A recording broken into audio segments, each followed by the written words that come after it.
Welcome to care for studies. तो आज हम पढ़ने वाले हैं क्लास 9 का यूनिट 2 जो कि है पॉलिनॉमियल्स। तो आज हम पढ़ने वाले हैं एक्सरसाइज 2.4 का क्वेश्चन नंबर 4। चलिए शुरू करते हैं।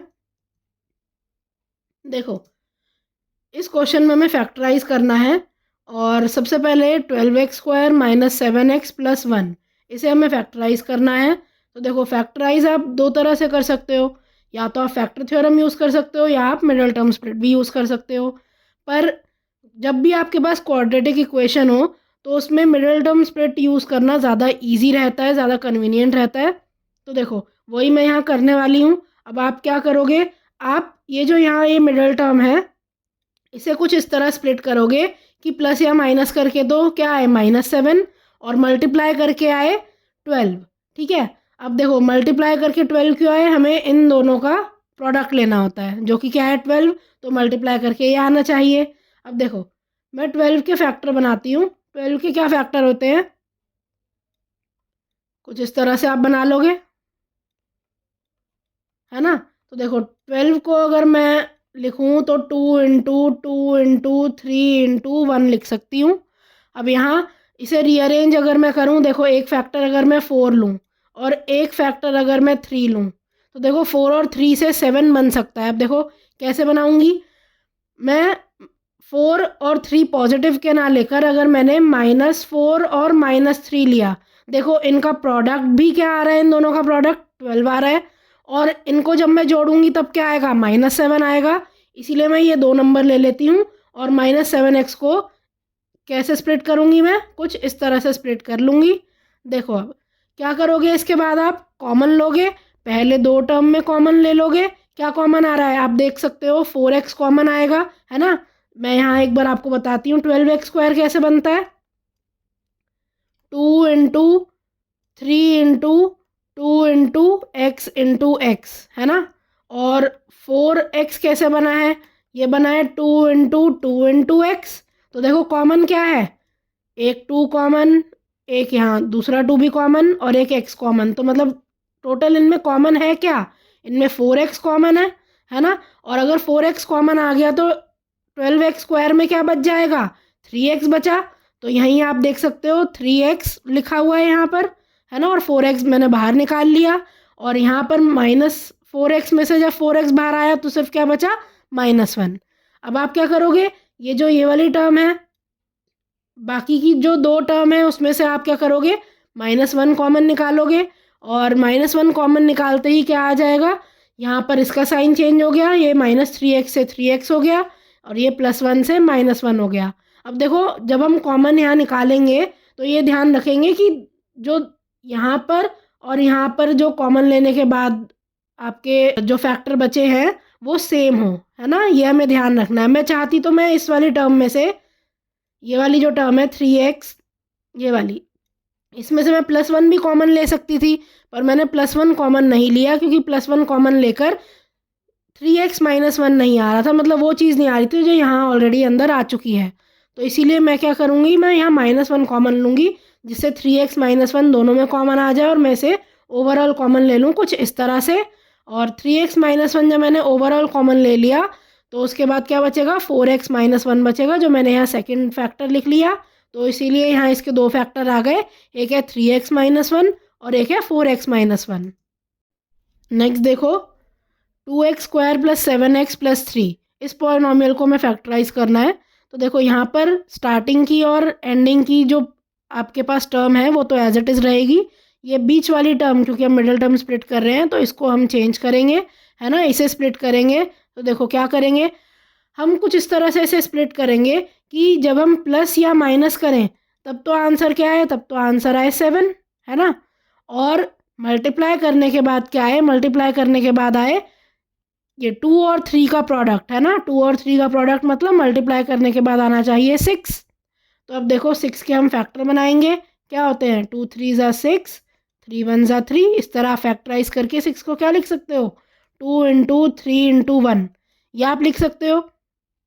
अब देखो, या तो आप क्या करो, आपने अगर एक फैक्टर बनाया 2 और दूसरा बनाया ये 3 × 1 3, तो देखो 2 और 3 को आप किसी भी तरह रीअरेंज करो, आप इसको जोड़कर कभी भी 7 नहीं बना सकते, है ना। आप इसे ऐड करो या आप इसे सब्ट्रैक्ट करो, किसी भी केस में यहाँ पर 7 नहीं आएगा। तो इसीलिए मैं 2 और 3 फैक्टर नहीं लूँगी। अब देखो क्या कर सकते हो आप यहाँ पर, ये 2 और 3 को मैं एक साथ भी कंबाइन कर सकती हूँ और 1 एक दूसरा फैक्टर ले लूँ। तो 2 3 ज़ा क्या है 6 और ये 1 क्या है, ये दूसरा फैक्टर है। अब देखो 6 और 1 को अगर मैं जोड़ूंगी क्या आएगा, 7 आएगा। तो ये कंडीशन आपकी फुलफिल हो गई कि भाई ऐड या सब्ट्रैक्ट करके 7 आना चाहिए, तो वो आ गया। अब 6 और 1 को मल्टीप्लाई करती हूँ, क्या आता है, 6 आता है। तो ये जो सेकंड कंडीशन होनी चाहिए थी ये भी फुलफिल हो गई। तो आप यही करोगे, 7x को आप क्या लिख दोगे, 6x प्लस 1x। अब 1x लिखो या फिर सिर्फ x लिखो, एक ही बात है। तो इस तरह से आप यहाँ पे स्प्लिट करके लिख लोगे। अब देखो जो पहले की दो टर्म है 2x स्क्वायर प्लस 6x, इसमें आप कॉमन निकालोगे। अब क्या कॉमन आ रहा है इसमें, देखो यहाँ मैं कॉमन निकाल के आपको दिखा देती हूँ। 2x स्क्वायर कैसे बना है, 2 इंटू एक्स इंटू एक्स। और 6x कैसे बना है, 6x बना है 2 इंटू 3 इंटू एक्स। अब देखो 2 दोनों में आ रहा है, यहाँ भी और यहाँ भी, और x दोनों में कॉमन है। तो आप देख सकते हो 2x क्या है, दोनों में आ रहा है। और कॉमन जब मैं 2x बाहर निकालूंगी तो 2x स्क्वायर में क्या बचेगा, सिर्फ x बचेगा। और 6x में क्या बचेगा, 3 बच जाएगा। तो इसी तरह आप क्या करोगे, आपने यहाँ कॉमन ले लिया। अब इसके बाद देखो, इसके बाद आप देख रहे हो यहाँ x प्लस 3 आ गया। अब सेकेंड टर्म क्या है आपकी, प्लस x प्लस 3।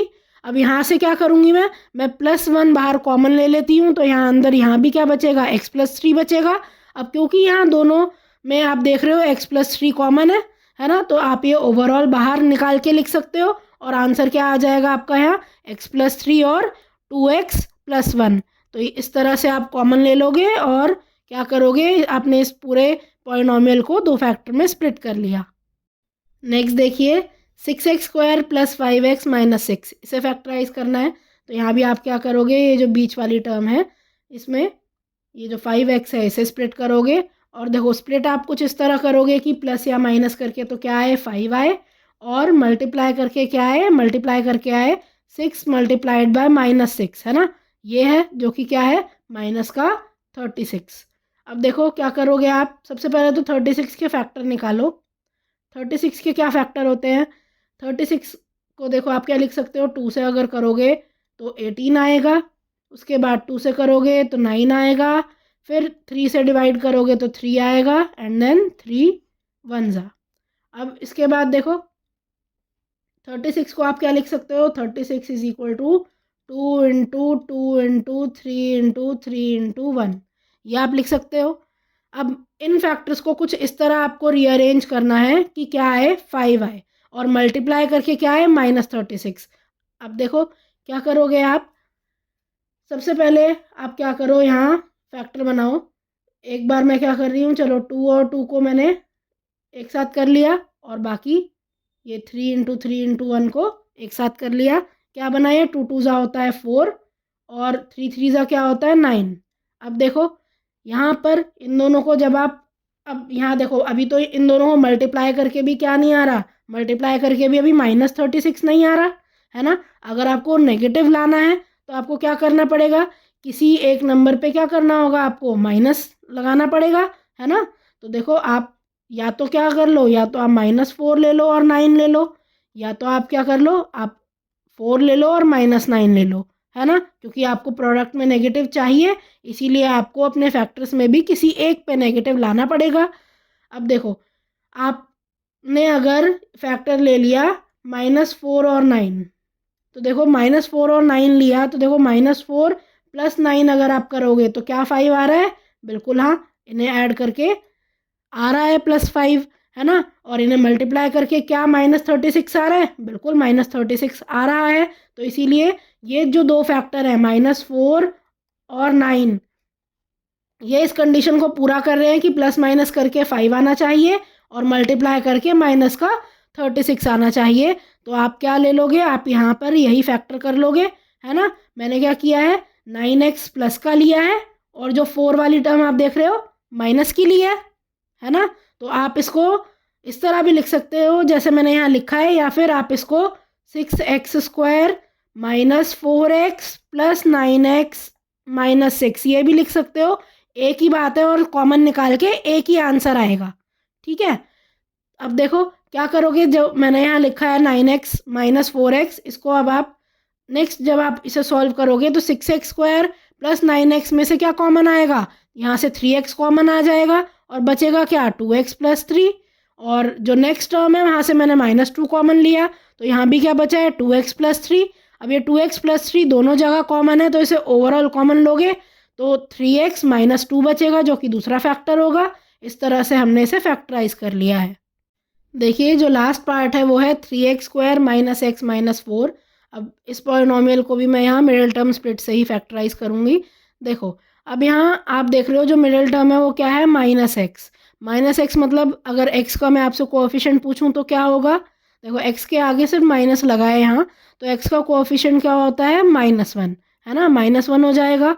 अब देखो अगर इसका कोएफिशिएंट -1 है, इसका क्या मतलब है, इसका मतलब है कि अगर मुझे प्लस या माइनस अगर मैं करूं तो फिर क्या आना चाहिए, जो स्प्लिटेड टर्म्स हैं उनका एडिशन या सब्ट्रैक्शन करके -1 आना चाहिए, और उनका मल्टीप्लिकेशन करके क्या आना चाहिए, उनका मल्टीप्लिकेशन करके 3 इंटू -4 क्या आता है, -12, ये आना चाहिए, है ना। अब देखो अब आप क्या करो, 12 के फैक्टर निकालो। अब देखो 2 6 ज़ा 12, 2 3 ज़ा 6 और 3 1 ज़ा 3, तो 12 के फैक्टर्स आ गए क्या, 2 इंटू 2 इंटू 3 इंटू 1। अब आप क्या करो, इन फैक्टर्स को रीअरेंज करो इस तरह से कि ऐड या सब्ट्रैक्ट करके -1 आए और क्या आ जाए, -12 आए मल्टीप्लाई करके। अब देखो एक फैक्टर अगर मैंने ले लिया 4 और एक फैक्टर ले लिया 3। अब देखो सबसे पहले तो क्योंकि मुझे मल्टीप्लाई करके क्या चाहिए, -12 चाहिए, इसलिए मैं किसी भी एक फैक्टर पे क्या लगा देती हूँ, मैं लगा देती हूँ माइनस का साइन। अब देखो मैंने मान लीजिए -4 लगा दिया, तो देखो -4 मल्टीप्लाइड बाय 3 क्या आ रहा है, ये आ रहा है -12।